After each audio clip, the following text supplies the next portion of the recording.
Welcome back, Sauce 23 here, back again with some knife therapy, and today I have the Berg Blade Mini Slim, and I like small knives, so when he talked about this one, I jumped on it because my local shop had got them, and I got it in hand, and I kind of fell in love with it. I went with this variation because I currently have I think 3 other of his knives, and none of mine are in this type of configuration. This is the black stone washed blade with the black stone washed bolsters. I'm guessing that's green canvas micarta with the over travel micarta. I mean the pivot collar in micarta as well. There's definitely a 3-finger knife. And then the one that they did before, right before this one, is the regular size. This is just a slim. So you can see the size comparison of them. And they also have one, I think, called the Gnome, that's even bigger than this one. It's pretty gigantic. But there you go. If you're doing butt to butt, there you go. And comparison with the pup.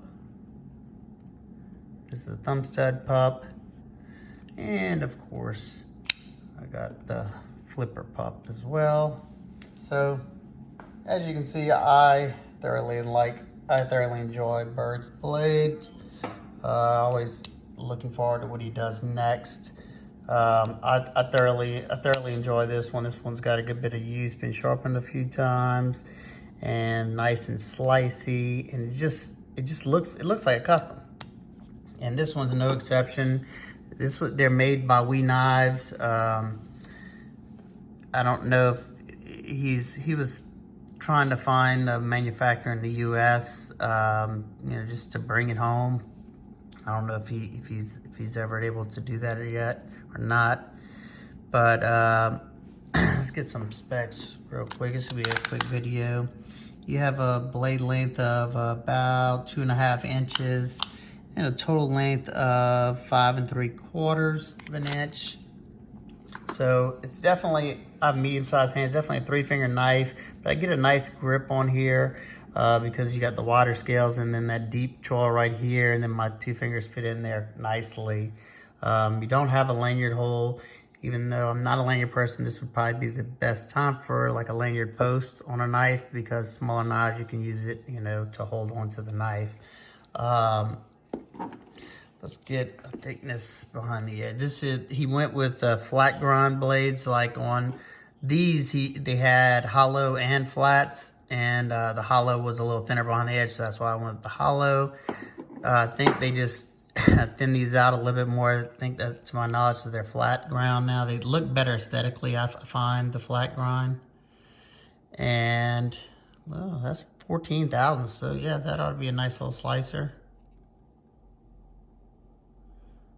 13,000 up front, so super awesome. That was the first time I checked that out.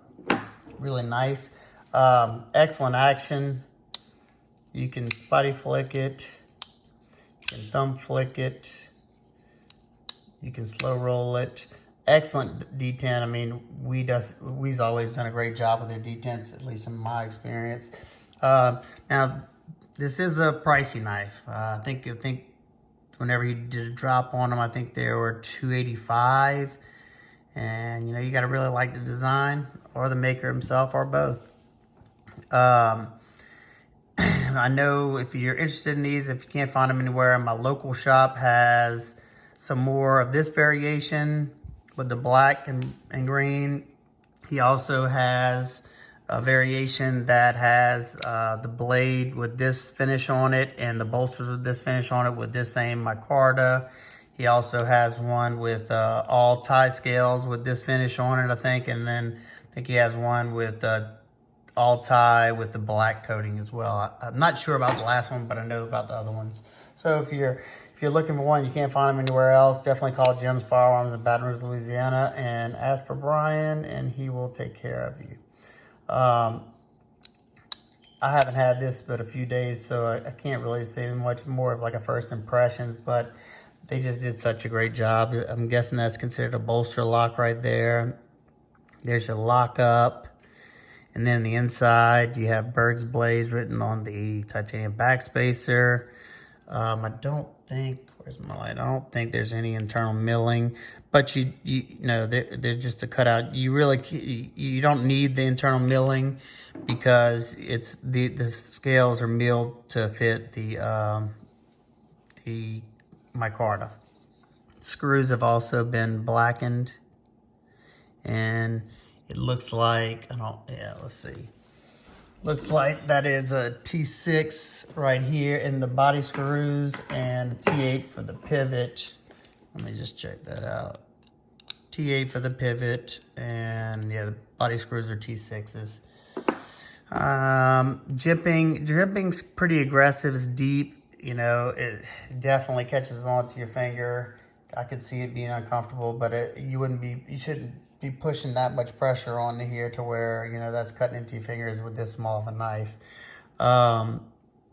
This is your backspacer, got a geared pattern on it, riding on ceramic bearings, ceramic detent. Let's see, does it have? It doesn't have a detent ball ramp, but you don't really need it on this because by the time you break that lock, you're already past it anyway, being it's such a small blade. And let's see, let's get a close size comparison. The closest thing I have near me, this is the Techno 2, and it's still smaller than the Techno 2. But you have about the same grip area as the Techno 2. Well, no. Being that this comes down at a curve, you have more of a grip area here. Because I think, yeah, I can get a full 4-finger grip on here with my medium-sized hand. And this one I can only get a 3, and then this finger just kind of hangs out back there. So I just wanted to show you all this just in case you were interested in finding one, just to tell you where you can find some. Let me know what you think if you own one. Let me know which variation you went with, and let me know what you think. Oh, the blade steel on these are 20 CV. It's got a lock bore insert. Lockup's about 30%. Absolutely no play left to right. Absolutely no play up and down on my particular one. Only thing I noticed so far is the pocket clip is super strong. I'm guessing being that it's such a short clip, you know, mill clip, I don't find the problem with this one. I got more spring to this one, but like I said, this one is longer. So there you go. If you have any questions, comments, concerns, please leave them down below. If you like this video, give it a big thumbs up, share it with all your friends and family, your social networks, and I'll put my little coins up here. Let me know what y'all think about the coins. And if you don't know what these are, you can just ask me down below and I'll tell you. All right, guys and girls, hope everybody's having an absolute wonderful day, and I'll see you on the next one. Peace.